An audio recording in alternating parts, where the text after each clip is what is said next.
Hello and welcome to Law and Order SVU here on FANVERSATION.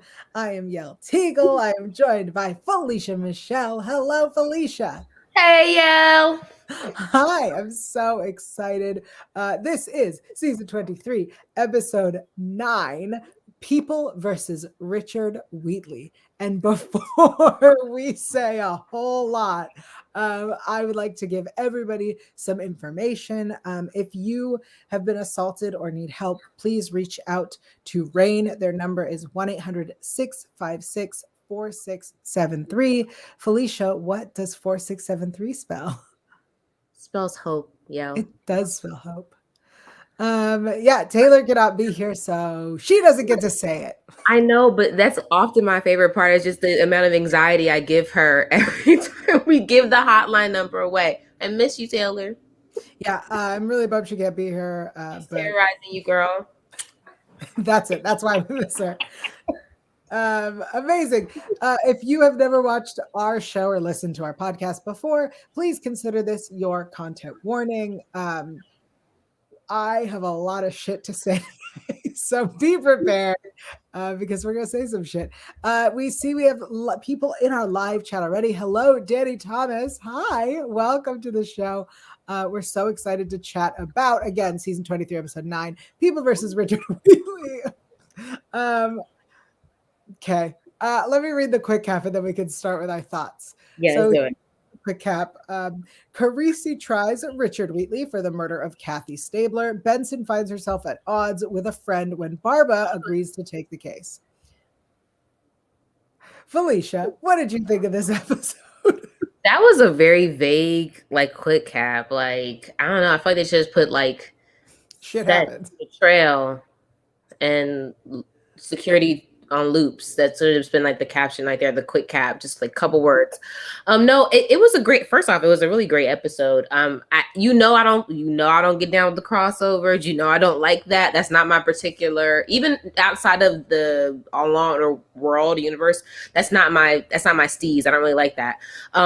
But this was actually really good. And it was very much it kind of gave me spy versus spy with Carisi and Barbara, and to go against, someone that you admired so much. There's a lot here to unpack. I really enjoyed it, actually.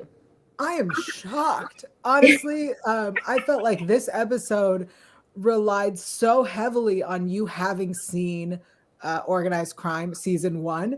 I genuinely, when it started, I was like, we're so far beyond this in season 2 of Organized Crime. We have a whole other fucking case. What is all this? Different bad guy now, right? There's a whole different. Yeah. He went after a whole different villain and a whole different path.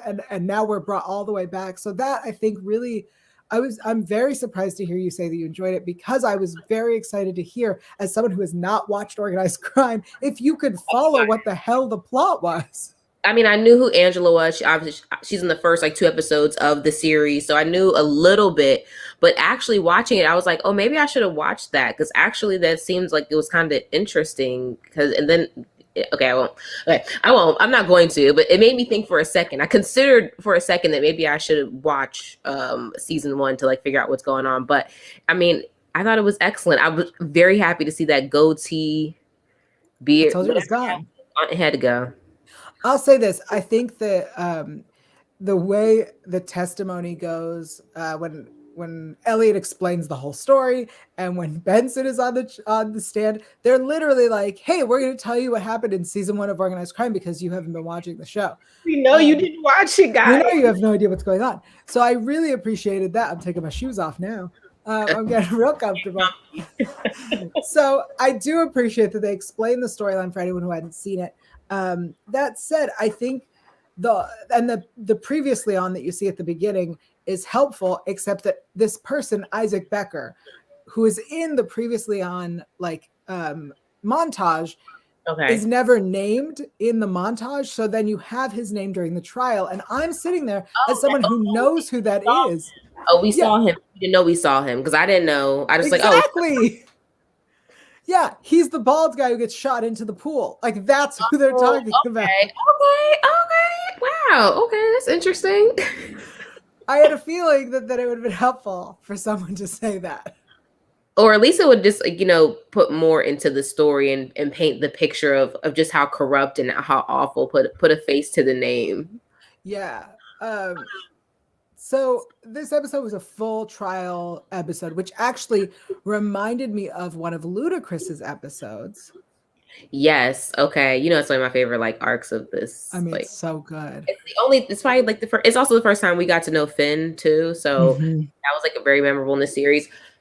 But I mean, this was just old beef to me. It was just okay, Barbara, this is now the second time you've come back in recent. What's going on here? What's going on up here is what I was thinking. I was like, why is he doing this? That's such a good question, because we have the scene where he tries to explain why he took the case to Benson, and part of it is to protect her, and part of it is, and this is the part that kind of confused me, was that he took this case because the DA skipped out, chose not to prosecute on a bunch of optional RICO charges. They had the chance to do it. And instead, was it that they felt the pressure from the police to go after this case? And if that's the case, then let's bring back Garland, who wants to talk about police reform. Let's bring back people to have that discussion rather than have Barba being the police are overstepping because they're trying a criminal in a case that they should have tried a different one instead. That seems odd to me, right? Common sense is not always super common. You're right. That would have made the most sense. That would have made too much sense. At least we didn't have our new chief. We didn't have to see him at all this episode. So I was grateful for that. And I mean, it's kind of a little bit of nostalgia too, because if you are a fan of the series and recent seasons, and you know that how Barbara is and how his relationship has been with the team, how it shifted. And he's always kind of been an antagonist. He's constantly always been that person since the first day that we met him. You kind of didn't like him. You didn't even when I first met his character, even think he had the background that he had because he acts so damn bougie all the time, right? So it's just interesting. It's just why are you doing this? Why are you here for this now? What is the point and the purpose of this? You're coming back at such a weird time. I just need to know, where are we going from here? Or was just to tie this all in? And I enjoyed it, but I don't understand it. I think you're asking really great questions, because at the beginning, when Benson is questioning why he took this case, he suggests that the NYPD framed Wheatley, and does Barba really believe? I believe that the NYPD would frame someone 100%. In real life, 100% believe that the NYPD would frame somebody.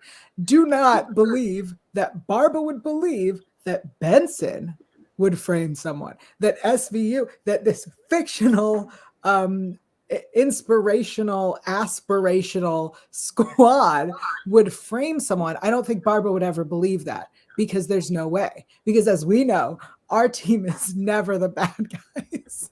Oh, they might be surrounded by them. They might work with them. They might work for them, under them, or around them, but they are not bad. They're the sweetest part of a corrupt system. Right. And they are the only nights, so it's fine. It's all good. What'd you say? Sorry. And the best part of some of our Thursday nights, so it's fine. Yeah, it's fine. Yeah, I really loved. I actually recorded my screen because of how much I loved this scene. Okay. I'm ready to show you all. It is when Barbara and Carisi come face to face before the trial. I've named it the Barisi moment. Sorry, you're watching me record my screen. Kiss. Right? Look at this. Hold on. Look at this. He's like, you look tired. It was that moment. There's just that pause. We're going to watch it again because there's a pause where I feel like he wanted to touch his face. It's the step off for me. It's how they stepped in sync. The shoulder turn. Touch his face. Touch his face. Touch it. Kickball change. There's no reason that you just touch his face. Just touch it. You just wanted to touch his face. Barbara, I could see it. I could see the look. I'm like, that's probably what you were waiting for. This is it. I knew this was going to happen. I manifested this. That was the moment. On a different timeline, but here it is on our timeline. Yes. Oh man, I'm so glad I like stopped and went back to film that for us. Oh, it's beautiful. For those who are listening to the audio podcast and are not watching the video, go back and watch this. Yeah, no. But it's interesting that they had that face off, because I don't know if you remember, like back in the day when we were kids, there was a show called Mad TV, and yes, we used to have Mad TV. It's better. It was better than SNL. I said it. I'm sorry. Mad TV was way better to me. SNL might be an institution, but Mad TV, like, go back and watch it if you have never watched Mad TV. So they had cartoons on there too, and one of them was spy versus spy, and they'd be two spies trying to kill each other. It was like, funny in different ways. And when I watched them, it was very much spy versus spy, because like Carisi, he wanted to essentially be Barbara. He used to literally like kind of fangirl behind him. Like, we saw it. We had secondhand embarrassment. We saw it. It happened. He would aspire to be like him. He would challenge and talk to him, have these conversations about law, about how to approach cases, problem solving. And so a lot of the stylistic things you could see. There was especially the one moment, or there's two moments, but they both did it, where they said something smart and hit the quick withdrawn. It was like they both hit the same beat. Like, you must be one of the luckiest guys or unluckiest guys or luckiest guys in the world. Withdrawn. Barbara said something smart about, I think it was Professor Wheatley, but it's just like, you just see the stylistic, like the comparison. You can tell like he studied under him, but at this point now he like has enough confidence and enough hair gel to be able, to face him. But again, he lost, because Carisi always loses to Barbara. It's not. Ooh. He always loses to him. You cannot, there's not a, like, maybe in another episode in the future or something, but you don't have not a master, but a guru, the person you look up to, and then you surpass them. That's not usually how that works. Like, if they're the epitome of where you're trying to go, in your head, they're the highest that they can go, and you can't be them. So there's always going to be a mental block to like get to that space. Does that make sense what I'm saying? Or absolutely. No, you're totally right. Weird. I know. First of all, there were moments where you see Carisi pulling a Barbara. Like, you're 100% right. I was like, there it is. It's so good. And I think you're right that I didn't think about it, because I thought, when Wheatley says, if I wanted someone dead, they would be dead, including you, Mr. Carisi. I thought that was like the nail in the coffin, and that would end up being that Carisi won. But you're totally right. Of course, Carisi can't beat Barbara. Not yet. He's still new. Yeah, he's still a little green, but I mean, obviously we see him moving up through the ranks in the 80s, and which we've actually really never seen a whole lot of, like the DA's office in this series, like sometimes here and there, but not really much of that. But now we're getting to get more characters, and I guess now we do have another character of color. I forget that attorney's name. Do you know his name? He was co-prosecutor. Yeah, hold on. Okay, so I don't know anyone's name in on TV or in real life. Like, yeah, was that Baptiste? Was it Baptiste? Yes, his name is Baptiste, and he is played by Tygiel, F.O. Tygiel. Really? Yeah, that's his first name, but I don't know how to say that last name. That's cool. Bougere. I'm guessing on the French pronunciation. I'm also guessing on Tygiel. Well, wait. So, okay. I didn't know but is it spelled like your last name? No, not at all. Okay. All right. Okay. Cool. Spelled very clearly Tygiel, whereas my last name is spelled something else. Vacation name, the French Creole influence. Okay. But anyway, he's there. Bureau Chief Philip Baptiste is the character's name. Yes, the character's name. He's there. So I guess we do have a little bit of more diversity, and we have more of a look into the DA's office. Sorry if you can hear that. It's like really loud. Do you hear that? No. Okay. No, but Amy Lewis in the chat is saying something to us, and I'm going to be honest, I do not know what that means. So please rewrite whatever it is that you're saying. All right, let's keep going. Where were we? So Benson takes the stand. What? Do you have notes? I do have notes. You're so cute. Okay, go ahead. I'm listening. I always take notes. I know, it's so cute. Go ahead. I watch this episode. I watch episodes multiple times and take notes. I just am still distracted by how cute they were going head to head. Let's watch that clip again. Just look at this. Yes, face to face. I love you. I love you too. You look great. I've missed you. I like how my hair swooped like that kind of too. Right? I would love to have people narrate what they think should have been said in that scene. Tell us what you think should have been said there. All right. We have this whole trial. Honestly, every time I watch an episode now that crosses over or has something to do with organized crime, and all I can think is this going to be enjoyable on a Saturday Ion TV marathon or a Sunday USA marathon? Oh, that's a great, yeah, because that's what makes a Law and Order episode. Can it stand alone? Can it stand by itself? This one 100% cannot stand alone.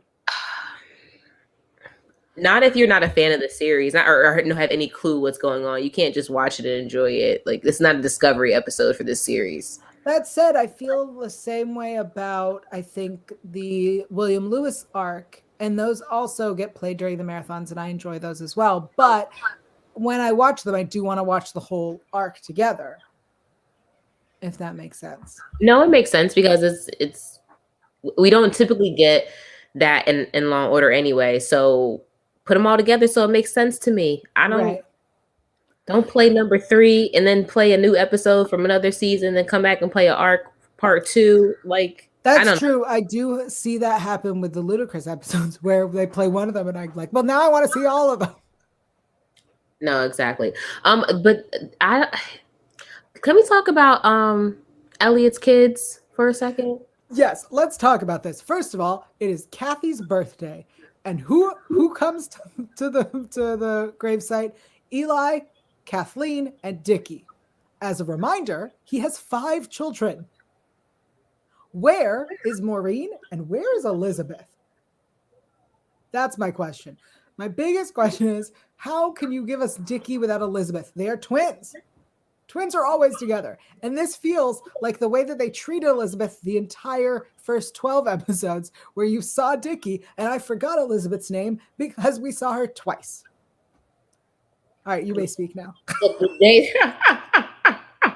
The SAG day rate for a child and for them are different. Their day rate is kind of high, so we're getting them, and that's who you're gonna see. You're gonna see the ones that the one that was in the most trouble, and the one who and Dickie's episodes are memorable too. But like, you're gonna see the most 2 memorable Stabler kids. We're not giving you all 5. We're not paying that SAG day rate. No way. So what's wild is in the organized crime episode, the second half of this episode, which we are not really going to discuss because honestly, it didn't have too much to do with this. But in that episode, we do see Elizabeth. I think it's her. And then at the end, there is he has grandkids. So I'm gonna make an assumption that Maureen, the eldest, has the children, but he has grandkids. No one knows whose. I don't know whose kids they are. I literally saw them and went, whose kids are these? And then he said something about being grandpa, and I went, okay, whose kids are these? But like, who had them? Who do they belong to? They could be Dickie's for all we know. Tax. Do we claim these children on? Who? I have no idea who they are. Yeah. So that's that. It was like interesting. It was like, happy belated birthday, Mom. And then it goes to their headstone and it has her birthday. And I'm like, well, I don't know if we knew her birthday. You could have just made it that day, like, or like recent. Like, it's kind of like, damn, y'all got to how is it belated? That's not right. Like, I mean, granted, like, I get maybe she's not going anywhere, but like, you should still have got there like in October.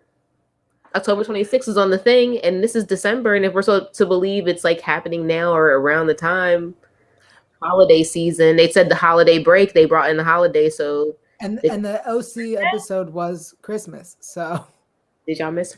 Well, that, and then in Eli, I mean, it is very clear to me that it's like almost like kind of foreshadowing, because I feel like Kathleen tried to warn her dad, like, don't do that. I can't hear that. Like, he hasn't learned his lesson. So let me tell you what happened with Eli. Yeah. Okay. So he did stuff in the other show. Okay, tell us. yes, it connected. Him disappearing at the end of this episode connected. So let me fill everybody in on what happened on Organized Crime, because I know you all didn't watch it. So the episode starts with Eli. He like essentially went out for the evening, and then he meets some girl. He stole grandma's drugs. He went back to the girl's place. They did drugs and alcohol together, and then he woke up and she was dead. So it became an SVU episode, but which I'm just going to say this right now, flip these episodes, people. That episode should have had our team as opposed to this episode, which should have been on their show. Oh, so when he left and he had stole the grandma, that's where he went in the other episode. Okay. Yeah. Okay. So he wakes up, the girl's dead. And then eventually it gets back to Stabler. Stabler and Olivia come to rescue him from the police station. Olivia goes to try to investigate, but it's in New Jersey, so she has no jurisdiction. And then that turns into a whole other thing, and there's a really good chance that the girl who was murdered was set up to be murdered by Wheatley to frame the kid. But more importantly, we have a small scene with Benson and Stabler, which ties into the scene that we have in this episode, where she says, "I wish I could trust you, Elliot." And here is the whole quote. He says, "What does that mean?" She says, "I know that you're carving your way through a mountain of grief, and I've tried to be here for you. But this is a one-way street. You have not asked me one question about what happened to me since you left," which is a really great point. And then there's this moment, which I felt personally that this was the SVU writers having to fix what Organized Crime did, because she says, "And this letter, why did you give me the letter? A letter you didn't even write. What was that about?" Because we all went, if he didn't write it, why did he give it to her? Okay. Because Kathy wrote it. Kathy wrote it. So then why would he give it? Kathy's dead. Why would you give this to her? Yeah, he said he didn't know where to start. And I was like... And that's how you chose to start, with a letter you didn't write? Take it. I'm in town. Do you want to get coffee? I would even simpler. We should talk. Let's chat. Hey, let's 2 words. And then she's like, and I'm there with my son. That was scary. And I'm like, yeah, he doesn't really think about like the fact that she's a single woman that lives with. She's still a single. She's Olivia Benson, but in this universe, she's still not like Captain Marvel. Like, she's still a human being and still a person, and a single woman who lives with her young child. So yeah, someone coming up like that and her line of work, yeah. And then to see, like, come on, man. But Elliot's always been like that kind of, especially when it comes to Olivia, very much putting her feelings last, very much like acting like very like void of understanding that she has emotion. And then when she shows emotion a certain way and he just doesn't understand her, a lot of their like disagreements in the beginning were her just having to learn to just like swallow shit because he can't handle anybody telling him about his shit. But the difference is, back then, he would have copped the attitude and had something smart to say. He didn't say anything this time because he knew he was wrong. True. So in Organized Crime, he finally does ask her if she was seeing somebody. And she goes, "It's been 10 years. If I saw somebody, girl, it's been 10 years. You think I didn't date?" Just what? And you were married. It's like it was like 10 years. You were single this whole time, and we just didn't connect. Like, life just tore us away. We were married for 10 more years. So she then says, and this part I got very angry about, because the erasure of Cassidy is ridiculous. She says she had one serious relationship. She thought it was real serious, and then he died. She made it sound like he died when they were together, which is not the case. Like he died when he was engaged or married to someone else. Also, you lived with Cassidy. Cassidy was there for you the entire William Lewis arc. How could you forget about Cassidy? It's so rude. Some people so nasty and so rude. Some people have exes that they just like to forget about. Yeah, but he even knew Cassidy. He knew Cassidy when they first started in season 1. Exnesia. Nope. I don't know who that is. I don't know that person. Nope. I don't know who that is. Yeah, nope. but look, she thought she was gonna have kids with Cassidy. He lived with her. Yeah. And how dare she claim that Tucker was a bigger deal? What? Because he met Noah? Because they went to Paris? That was bigger than living with someone? Paris is kind of nice. Paris is very nice. And someone having a relationship with your child is something different too. Sure. Different, but she also oh yeah. Oh yeah, good call. She forgot this entire storyline that we just learned about. That was so nasty. Thanks, Mr. Big Rose. Thanks for showing up. Yeah, that was a really thanks for telling us that. That was a really gross storyline. Oh, Her professor. But that was a great episode too. I don't know. Now the more we talk about this episode, I feel like I'm not liking it anymore. I didn't mean to bring you down. I'm like, I'm not sure if I like it anymore. Well, I want to talk about more about the case. Yeah, let's go back to the trial. Because really what you don't like is organized crime. Yes, that's what we've been talking about for the last couple of minutes. So I love that Barba does his job well because he's Barba, and of course he does his job well. And then we have this really amazing moment where Barba sees that he was played. And I really loved this because it shows that like he would have pulled the same move if he was on that side, but he was so focused he didn't think about it. And he got played, and Wheatley testified. And of course, we thought he shot himself in the foot by threatening a prosecuting attorney in open court. Obviously, he didn't. And there was the moment that I really need to talk about, which is at the end, Benson says to Barba, I felt betrayed, and I don't know how I'll ever get over it. And I would like to understand, I would like anyone watching live, and Felicia, I want to hear your opinion. Why does she feel betrayed? Does she feel betrayed that he's now a defense attorney? Does she feel betrayed because, if we recall, he killed a kid? Why does she feel betrayed? I mean, I just assumed it was because he was coming along and now to defend Wheatley, and just he knows what he is and they know what he is. He's a shark. He's a beast in the courtroom, and he's the type of person who, if you got a dog, he's the dog you want in the fight, like, so she knew that. And then like they worked together so long, they've been, comrades the whole entire time, and now they're not. And she probably just feels like it's personal. And I think she thinks there's some, because she asked specifically about Elliot too.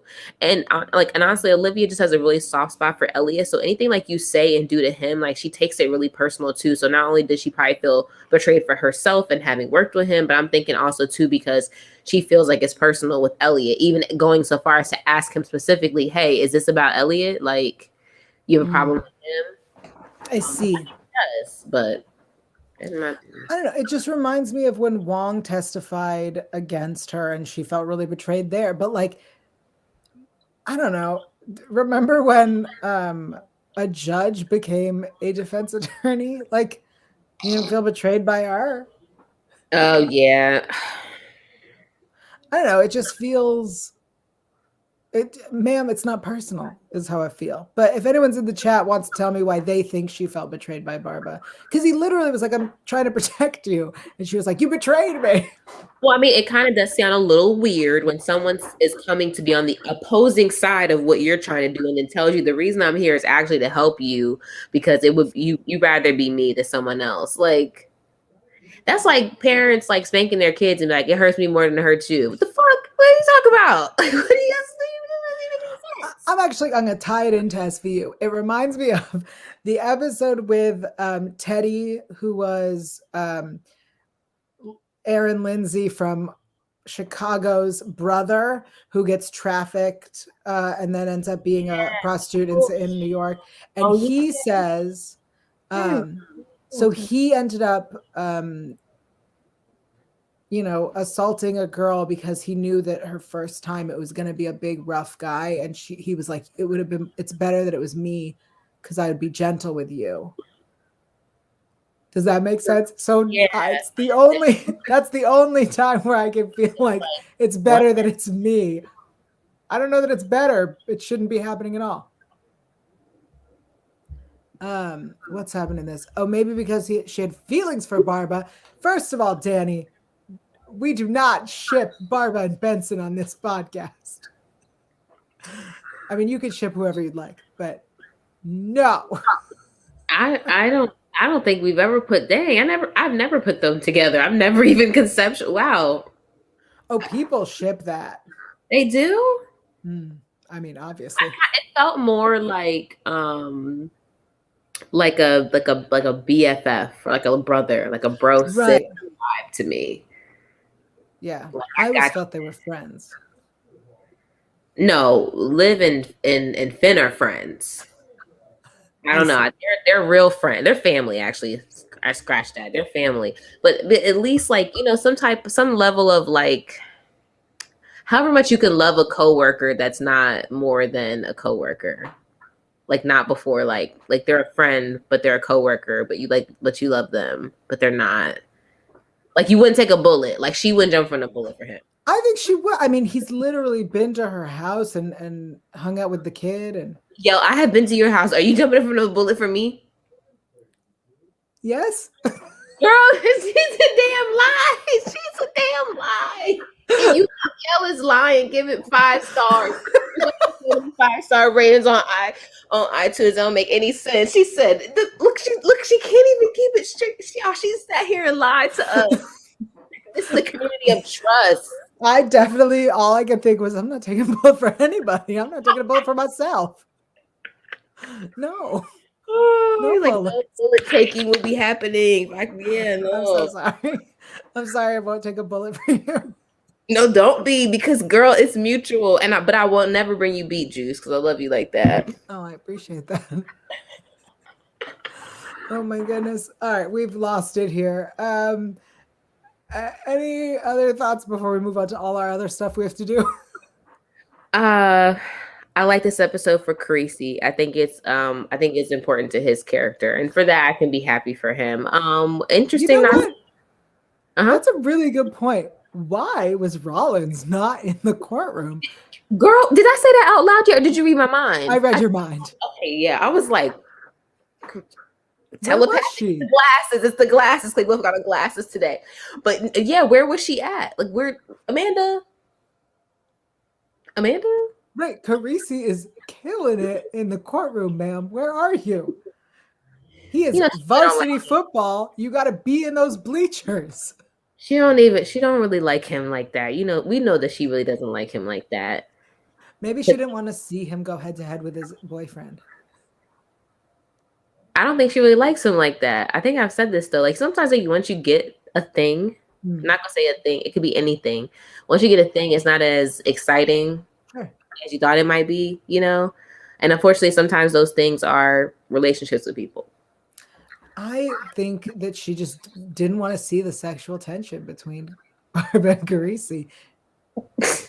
Y'all, I am not on that ship. Just to let y'all know, that ship docks only at Yael and Look at this. Look at Look at that love. They want to make out. They want each other. Look at the tie knots. The knots are official. When did Carisi learn how to dress? Because he was dressing he was not dressing well when he first got started. But he's trying to impress his boyfriend. It was their first date. It was like an anniversary. No, I mean, I just see it as like a level of character development for him, and I want to believe, and I always say this, that something makes sense for later, that this will like happen again, because he keeps coming back, and it's like, you can beat the master, and you can like you're the master, you know. But he has a ways. I can't wait to see the day where Carisi wins and they make out. In an Applebee's parking lot. Okay, let's move on. Yeah, see how crazy that sounds? We're terrible. We are terrible. Let's move on to best lines. Oh my God. You got some best lines? Yeah. Oh my gosh. Okay. Yeah, I got some best lines. Here we go. Oh man, wait, before we do best lines, Audrey O in the chat says Amanda, actress Kelly, says kissing Carisi is like kissing her brother, and boy, can we see it in their on-screen chemistry. Wow. She said that. She shouldn't have said that. We all knew it, but she shouldn't have said it. I mean, to be fair, I've been saying from the beginning that they were brother and sister. They very clearly became brother and sister, and then all of a sudden, anyway, like family like, and then I don't know. They gave us some ship. You didn't get the ship you wanted, but you got the ship that you got. That's fair. Best lines. What you got? I have Richard Wheatley said, "I wouldn't worry about him. He pissed the bed his whole life." And I was like, damn. And I was in my head, but then I'm like, kind of literal sometimes. I was like, damn, did he really piss the bed his whole life? He probably has some type of problem. Maybe it was like I'm start, my brain starts really going into these really serious issues. Don't they say that if you were assaulted, yeah, that's a sign of being assaulted? So because I'm watching Law and Order, so my brain is going there, and then I'm like, I think it's just an expression. I honestly think he just means like he's scary because we saw that clearly something was going on. Are y'all really serious right now? We're gonna watch. We're watching him like his eyes divert. Like if I am talking over here, y'all can see that I'm looking over here. Like genuinely, I feel like that whole thing should have been thrown out. That was so dumb. Yeah, so dumb. And then actually his son saying, "I didn't hear anything. I don't recall hearing anything." Sir, did you not hear anything, or do you not recall hearing anything? Did you not hear anything, or do you not recall hearing anything? Did you not hear anything because you were in the shower? Were you in the shower? Is that what happened? You can't wet your hair 24 hours. You cannot wet your hair. And then Wheatley again, if I wanted somebody dead, they would be dead, including you, Mr. Carisi. Yes. Yeah, such a good line. Very good. Also great reaction, and like I think very authentic reaction from the courtroom when that happened, and also when the son reneged on his testimony, because it was like, oh, I was like, this is more of this. The court's a little too quiet in Law and Order for me, and with all the things going on, you feel like there'd be more like noise, and you have a lot of noise in court, but there should be more going on, And the episode gave us a little audience or court audience interaction. I like that. Nice. I love it. Mr. Big Rose in the chat says, "What kind of soap opera is this?" from Richard Wheatley. And I'm gonna be honest, I'm gonna add to it because I wrote his line where he said there's got to be dozens of ways to show the motive was a lie without making me look like a goddamn cuck. I knew you were. I said, oh, she lives for this line. She's gonna. I knew you were gonna write. Here's why. Because people use cuck so frequently these days that finally it is being used correctly. It is finally literally being used correctly. He is being cuckolded, which is the definition of this. And I really appreciated it because I was like, look at that. Correct usage of language. And I was like, I said, wow. So how many people are at home and don't know what the hell that even means? Yep. Like all those like older folks of a different generation that watch Law and Order, because they watch primetime TV. I assume they know. It's the young kids that are like, why is he using the term cuck? They know. Of course, everyone knows what cuck is. I just found out, like very recently. I didn't know what that was. So I have two other lines. I really liked when Stabler said, "I am neither lurching nor frantic." I don't know why it made me giggle. And then I think this is Barbara's line. I think this is the one where he withdraws his question where he says, "Does the NYPD condone vigilantism or only if the vigilante is a member of the NYPD?" Withdrawn. I think that's the one he withdrew. Yeah. Because that was a great line. Actually, I remembered that, but I didn't write it down because it was so long. So I was like, I trust that someone got that because that was a good one. I was like, I can't spell this, so I just texted it into my phone. Oh, I've taken to watching the show with the captions on, which I feel like I like to do that anyway. So it just makes it easier for me to know exactly what's going on. Smart. All right, those are some of our best lines from this episode. Appreciate the additions in the chat. I have some show news that we got to discuss. Okay. So, bunch of show news. First of all, there was definitely a deleted scene because the promo for this episode has a scene where Benson meets Barba in it looks like a bar or a diner, and says you can defend whoever you want as long as it's not Richard Wheatley. And that scene is 100% not in this episode. Yeah, I say we didn't need it. Yeah, but there are multiple clips that were in the promo for this episode that were not in this episode at all. So there's a deleted scene somewhere. It is not available for us to show right now. Otherwise, I would have. And there's news about the Law and Order revival of the Mothership. So for those who are unaware, Law and Order is returning. And they have photos available on TV Line. Let me actually share screen and show you. Share screen. And it's Anthony Anderson and Jeffrey Donovan from Burn Notice. And here is the picture. So good for them. Yeah, season 21 of the original Law and Order is officially in production. Good for them. Good for them. Anthony Anderson's show Blackish is wrapping up their final season. I think they had 7 or 8 seasons of that show, which is amazing. And he was on Law and Order before, like back in the day. So, you know, that's great for him. What a great opportunity. It's cool to, to go. I always say, like, it's great to get a gig or something like that, but it's always the best to be asked back to something. Like, that's really always what the best. I think is really amazing. Anthony Anderson on original Law and Order.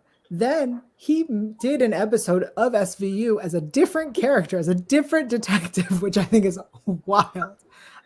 In the episode Fat, which is a really great episode. And so now he gets to go back to the original Law and Order. So that's exciting. And I assume we'll see him cross over. And what? If they ain't going to do nothing else, they're going to bring all these worlds together. You're going to know it. Triple crossover episode. Your eyes going to be crisscrossed because it's going to be so many crossovers. It's going to be like, wow. And I have organized crime scoop. Robin Lord Taylor, who you probably know from Gotham, but also has been in an episode of SVU. He was in the one where the girl goes to a concert and get her top pulled down, and then she gets attacked by all these guys. He's one of the guys who attacked her. Oh my God. I can't remember that episode. That's one of my favorite episodes. So good. I say that about every episode. It's a really good episode. His character is named Constantine. That's all I really know. Sorry, Sebastian McLean, aka Constantine, a notorious hacker. That's what we got. Yep. That's a very interesting name. Okay. So those are the show news things that I have to tell everybody about. What's going on in the chat? We have people. Danny asked a question. Danny said, were we shocked by the Angela twist? So for those who don't know, in Organized Crime, it revealed that she's not actually as hindered as she was. So she doesn't really seem to have memory or speech or mobility issues. She was playing us. Oh wow. I was shocked because I don't watch Organized Crime. Know that they had a romantic relationship. Yeah, it's weird. Or that there was any involvement of her into what happened with Kathy. I just thought she just was the wife of a scumbag. Yeah, no, so the entire plot turned out that the reason Kathy was hit was because Wheatley told her that Stabler killed her son, even though Wheatley did it.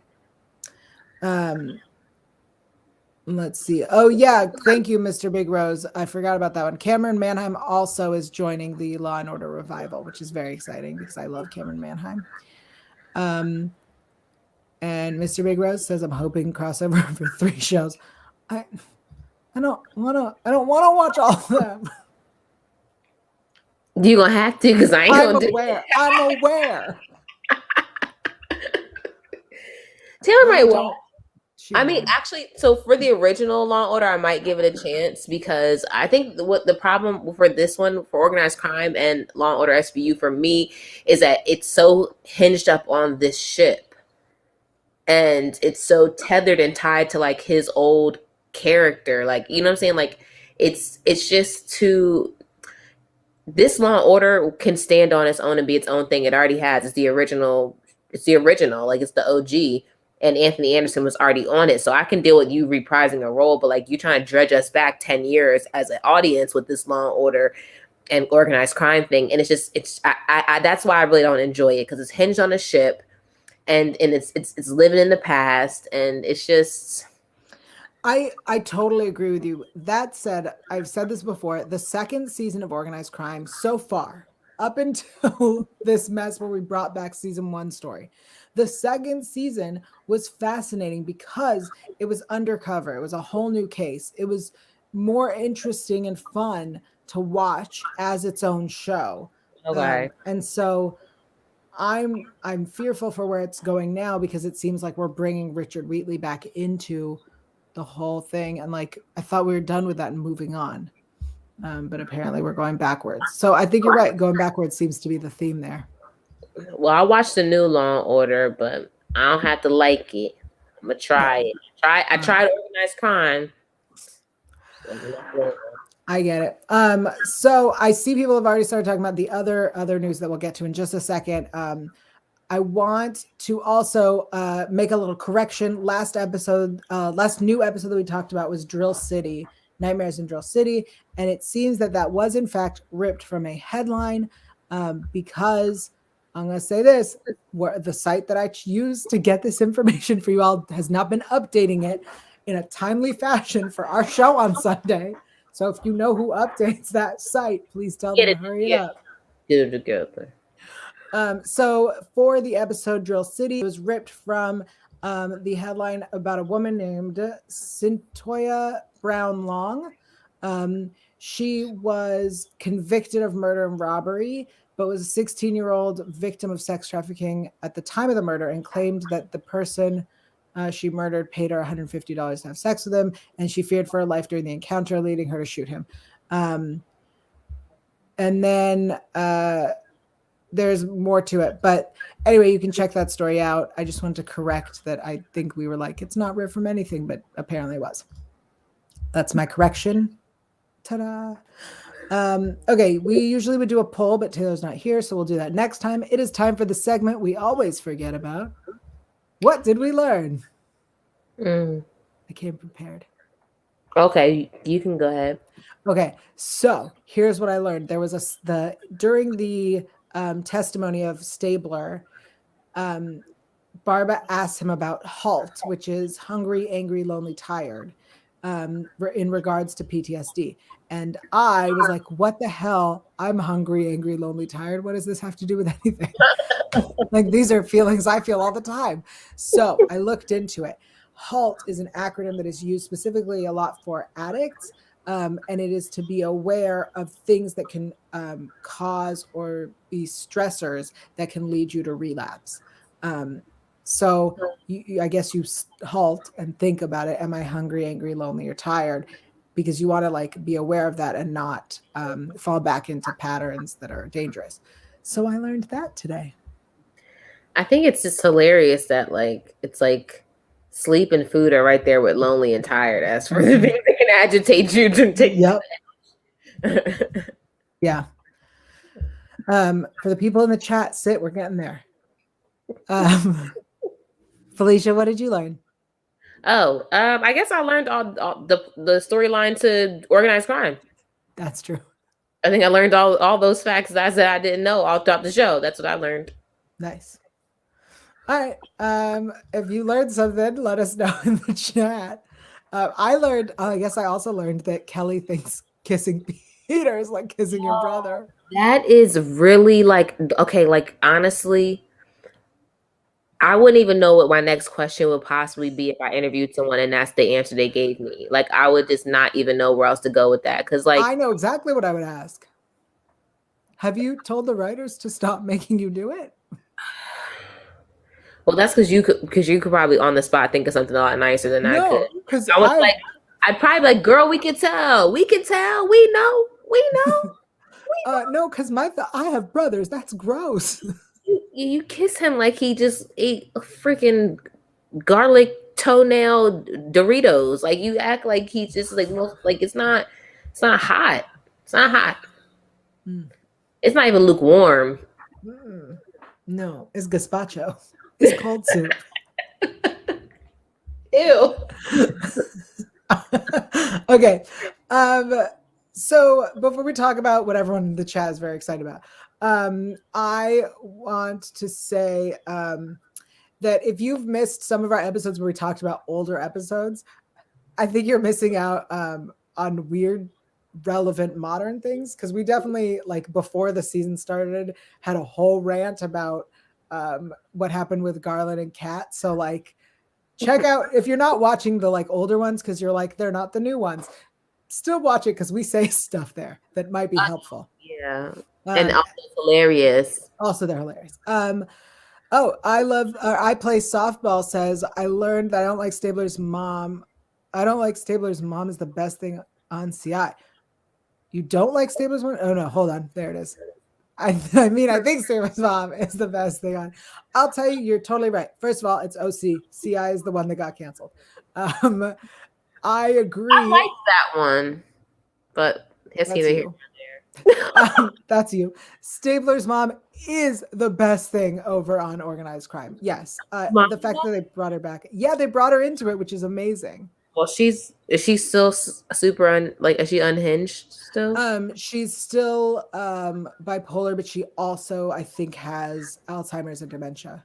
I mean, well, she can't stop being bipolar, but I figured like she's not medicated for that, but she is taking medication for Alzheimer's / dementia. Gotcha. So it's even wilder. Yeah. I'm still not watching. I mean, that's fair. Although, again, season 2 much better than season 1, and if you're gonna start, I think you can just start with season 2. Well, probably you know what happened in season 1. You don't need to know. It's fine. You literally just got filled in tonight's episode of SVU. Exactly. Okay, so the big thing everyone is talking about is the promo for the next episode, which is airing January 6th. In this episode, we have Donna Logue returning. Donna Logue, played Declan Murphy, is coming back. Here's the big question. Will he visit his child? Will he have a scene with his child? If we recall, Rollin's first baby is his. She's like old enough to talk and walk and have conversations with Carisi. Is he going to see her? And then the other news is Khaldun is returning, at least for the episode, which is very exciting because I absolutely love Sergeant Khaldun and think that he should have joined the team. So I really am excited to see that. It seems like all the people we ship with Rollins are going to be in the scene. Yeah, I was like, wait a minute. Wait a second. This seems like it's going to be real messy, and I cannot wait. Like, you know what, Kelly? Just take a couple of days off. You're going to be in some interesting scenes, some very emotional scenes soon. So you might want to just relax. Yeah. Yeah. Maybe that's why she wasn't there. Maybe they were shooting those parts. Probably. You know, because it's a huge production. I'm sure they keep it moving, and we know that they shoot things and we don't see them sometimes. So we can imagine that there's a lot of moving pieces. So maybe now I'm thinking, she probably was just shooting all of that or she's about to have a Rollins centered episode I mean, I don't know. Your new man, your baby dad. That guy that we wanted you to be with, all of these. Like the guy we. Yeah. Thank you, Mr. Big Rose, for reminding us. Yes, also Jason Biggs from American Pie is going to appear in the episode as well. But that's not as exciting as the return of Declan Murphy, so or Khaldun. Like, no offense, Jason Biggs, but if he's not fucking a pie, I don't really care. He better not still be doing that. That's still your shtick. I'm sure he does not still do that. I can't imagine the thought process and having decided to take that role to be like, okay, I'm gonna have to. Look, he was no one at that moment, and then he Exactly. became. So you could I be would the have biggest taken it. joke ever. You could be the biggest joke ever, or you could like. I would have taken the gig. That's a huge career move. Look, if I need to fuck a pie, this is a weird thing to say. If I need to fuck a pie to make my career, So, okay, so you go fuck a pie, but you will not take it for your friend. I get it. I get it. I get it. priorities. It's fine. We live in LA, and you know that's fine. Either one of those things could happen here. Listen, unfortunately, if they don't come and visit out here right now, don't come. This episode is, we just got real wild today. Well, I feel like it's a safe space and it's a little community, and we love Law and Order, and it's okay. We can love each other in our weird. Yeah, as a reminder, this episode or this show says some weird shit, and today we definitely have said some weird shit. A lot of weird shit. Yes. This was really fun. Is there anything else we need to talk about from this episode, or just in general? I think we should give everybody the what's to dos. I think that's all. I think that's all that we have. We talked about everything. I mean, crossovers are a little difficult because if you're not a fan of really watching both, a fan of both, some parts can be not as exciting. But I feel like as far as delivering the goods, it delivered the goods. You know. Yeah, I'm looking literally through my notes to see if that man's goatee. For I just knew I was like, you didn't like it. Didn't like it. There's a stronger word for that. Didn't like it. Yeah. That's fair. All right. Blah, blah, blah. Morris just scoffed at that, by the way. Morris is my cat. He just scoffed at that. He was like, legitimately. I'm like, yes, son, exactly. He saw it too. Like, he was not a fan either. He's not a fan. All right. Well, let us know your thoughts on the goatee. If you'd take a bullet for your friend, and if you'd fuck a pie. I want answers to all of these things. I don't know. Let us know in the comments below. Also, rate us on iTunes and leave us a review. What a list. No? What a list. It's just, what a call to action. I'm just trying to get people involved. Chat with us. Let us know your thoughts. I hope that if you work on the show and you're listening, I'm sorry if we offended you with our questions. If you work on organized crime, thank you for having him shave the goatee off. Yes. That's all you get from us is a thanks for that. Appreciate it. And how dare you do that to him by making him have the goatee to begin with. All right. Until next time, Felicia, where are you on the internet and what are you up to these days? I'm on the internet on Instagram as Felicia Michelle. Oh, I am the newest member of Michael Coyer Morning Show, so you can wake up. We start 7 a.m. Pacific Standard Time. Thank you. It's 10 East Coast time. So if you're up and want to join us, we're live every morning having a good old time laughing. Comedians come on and we interview really cool people, and I'm there. And I am literally, I might as well hook up a coffee IV to my freaking arm. Is how tired I'd be in the morning. But I'm making it through because it's a fun show.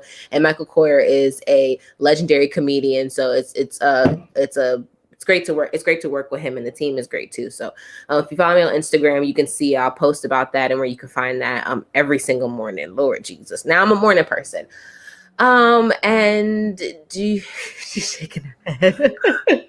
Now I'm a morning person. If you watch the Buzz, I'm on Buzz. If you go to my Instagram, that's where all the stuff is. Look, I'm out here working, hustling, trying to make the donuts. I got a whole lot of jobs, and some exciting news about one of them. But I'll let Yael tell you guys that. I'll let Yael tell you guys that news. That's fair. I am Yael Tygiel. I'm everywhere at Yael Tygiel. That is YAELTYGIEL.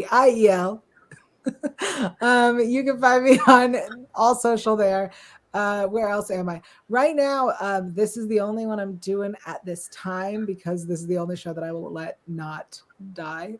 So Don't miss us every Sunday, usually, for Law and Order SVU. I'm going to tell you right now, we're probably taking a break during the holidays, mostly because my two co-hosts celebrate a holiday in here. So I'll let them have their stupid holiday.